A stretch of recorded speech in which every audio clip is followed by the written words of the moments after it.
গণতান্ত্ৰিক প্ৰতিবাদৰ আটাইতকৈ ডাঙৰ অস্ত্ৰবিধেই হ'ল আমৰণ অনশন।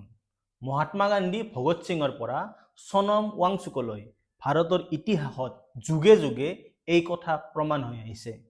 বিভিন্ন সময়ত বিভিন্ন দাবীৰ সমৰ্থনত নিজৰ জীৱনকালত মুঠ 18 বাৰ অনশনত বহা গান্ধী বাপুই মানুহক শিকাই থৈ গৈছিল অহিংস আন্দোলনৰ শক্তিশালী পথ।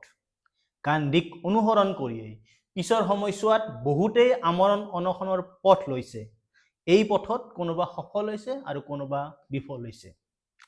তেলেগু ভাষী লোকৰ বাবে পৃথক ৰাজ্যৰ দাবীৰে 1952 চনৰ অক্টোবৰ মাহত প্ৰখ্যাত গান্ধীবাদী পট্টি শ্ৰীৰামুলুই অনশন আৰম্ভ কৰিছিল।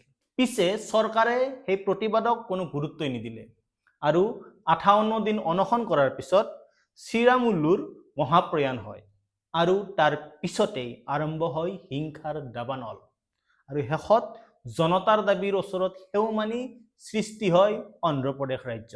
সেনা বাহিনীৰ বিশেষ ক্ষমতা আইন আঁতৰ কৰাৰ দাবীত 2000 চনৰ 5 নৱেম্বৰৰ পৰা 2016 চনৰ 9 আগষ্টলৈ প্ৰায় 16 বছৰ অনশন কৰিছিল মণিপুৰৰ লৌহমানৱী ইৰম শৰ্মিলাই। ইৰমৰ আন্দোলন সফল নহল, আনকি পিছৰ সময়ত নিৰ্বাচনতো মণিপুৰৰ জনতাই তেওঁক জনাদেশ নিদিলে।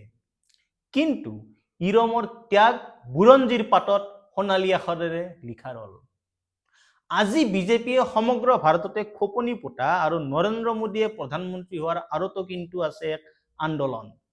সেয়া 2011 চনত গান্ধীবাদী আন্না হাজাৰে লোকপাল আইনৰ দাবীত কৰা অনশন। আন্না হাজাৰেৰ আন্দোলন সফল হৈছিল। সংসদত লোকপাল বিল গৃহীত হৈ আইন হৈছিল, কিন্তু দেশৰ পৰা দুৰ্নীতি আঁতৰ নহল। এইখন দেশত পিছে সকলো আমৰণ অনশনৰ আন্দোলনে সমান মিডিয়া ভিজিবিলিটি আৰু জনসমৰ্থন নাপায়। 2018 চনত পৰিৱেশবিদ জি.ডি. আগৰৱালাই 111 দিন আমৰণ অনশন কৰি মৃত্যুমুখত পৰে। আগৰৱালাৰ দাবী আছিল গংগা নদীক ৰক্ষা কৰা।